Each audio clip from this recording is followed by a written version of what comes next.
మనలో ఉన్న ఈ దౌర్జన్యాన్ని గుణాలని మనం అంతం చేసుకోవాలి. అంతం చేసుకున్నాం అనుకోండి, మరి అంత సామరస్యంగా మనం ఉంటే ఈ దారుణమైన ప్రపంచంలో ఎలా బతుకుతాం అన్న ప్రశ్న మనకు వస్తుంది. బ్రతకొచ్చు, జీవించవచ్చు అని కృష్ణమూర్తి చెప్తున్నారు. మీరు ప్రశాంతంగా జీవించాలని అనుకున్నారనుకోండి, ఈ దౌర్జన్యాలు, ఈ గుణాలు ఇవన్నిటిని అంతమొందించుకుని మీరు ఈ ఈ ప్రపంచంలో చక్కగా జీవించవచ్చు. మీరు మీ లోతుల్లోకి వెళ్ళి మిమ్మల్ని మీరు గమనించుకోవచ్చు. ఎలా అంటే, ఇంత అద్భుతమైనటువంటి ఈ ప్రపంచంలో ఈ సుందర ఐశ్వర్యమైనటువంటి సంపదల్లో, ఈ మైదానాల్లో, ఈ చెట్లు, పువ్వులు, పిల్లలు, బాలికలు, బాలురు, ఇంకా అనేక సుందర దృశ్యాలు చూసుకుంటూ ప్రశాంతంగా ఉండాలని అందరికీ ఉంటుంది నిజంగానే. ఉన్నప్పుడు మరి జీవించాలంటే ఎలా కుదురుతుంది? చక్కగా జీవించవచ్చు.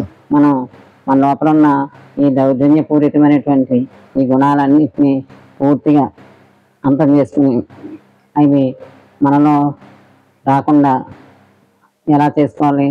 మనం ఈ భయాలు, ఆదుర్దాలు ఇవన్నిటిని మనం దాన్ని గమనించుకుంటూ పోవాలి. గమనించుకుంటూ పోయినప్పుడు అవి ఆగిపోతాయి. మనం ఆదుర్దాలు ఇవన్నీ కొని తెచ్చుకున్నాయి కానీ అసలైనవి కాదు. గతాన్ని తెలుసుకుని అన్నిటినీ అలా మనసుపాడు చేసుకుని ఊరికే గుణాలన్నింటినీ పోషించుకుంటూ ఉంటాం. బయట దారుణాలు, దౌర్జన్యాలు ఇవన్నీ చాలా బాగా ప్రత్యక్షంగా తేలిగ్గా చూడగలుగుతాం. కానీ మనలో ఉన్న దౌర్జన్యం, మనలో ఉన్న ఈ గుణాలు, వీటి వంక చూడటం చాలా కష్టం. కానీ చూసుకోవటం వల్ల మనం అభ్యాసం చేయొచ్చు, లేకపోతే చూసుకుని గమనించుకోగలిగ స్థాయి మనం తెచ్చుకోవాలి. అలవాటు చేసుకుని గమనించుకుంటూ మనలో మన ఏ గుణాలు ఉన్నాయి, ఎలా ఉన్నాం, ఇవన్నిటినీ చేసుకోగలిగినప్పుడు ఇది చాలా కష్టమే.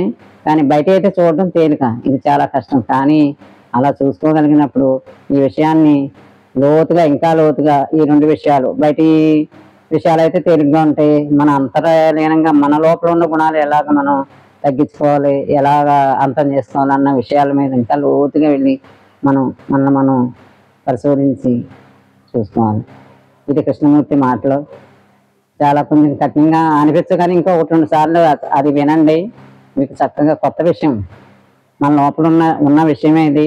కానీ మనకి ఎలా ఉంది, ఈ బయట ఇవన్నీ మన లోపల గుణాలు చంపుకుంటే ఇప్పుడున్న ఈ దుర్మార్గ ప్రపంచంలో మనం జీవించగలమా?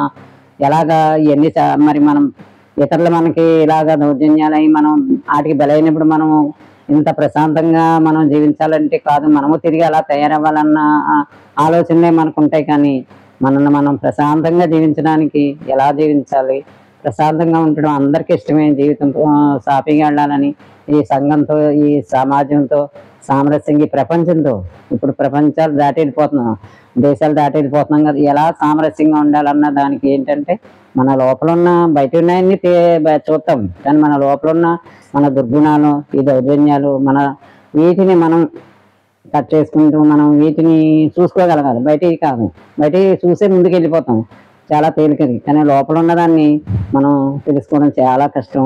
దాన్ని మనం అలవాటు చేసుకుని దాన్ని లోతుగా, ఇంకా లోతుగా వెళ్ళి ఈ రెండు విషయాలని, బయట జరుగుతున్న దాన్ని తేలిగ్గా చూడతాం, మన లోపల ఏం జరుగుతుందో అది మనం చూసుకోగలగాలి. అప్పుడు మన జీవితం మనం అనుకున్నట్టు ప్రశాంతంగా, సంతోషంగా, ప్రతి ఒక్కదాన్ని ఆనందంగా చూడగలుగుతాం.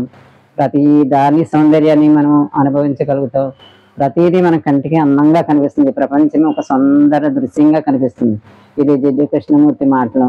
మీరు దీన్ని అనుసరించక్కర్లేదు, కాసేపు వింటేనే చాలు, మనకి ఎంతో ప్రతిదానిలో అందంగా కనపడుతుంది. అలా మనం జీవించడానికి మనం కూడా అలాగా మనం మలుచుకోవాలి. మన లోపలే మన గుణాలు మనం చంపుకుని మనం మంచిగా ఉంటే ఈ ప్రపంచంలో బతకడానికి అవకాశం ఉంది. జీవించడానికి, ప్రశాంతంగా జీవించడానికి అవకాశం ఉందామని కృష్ణమూర్తి చెప్తున్నారు. ఆలోచించండి.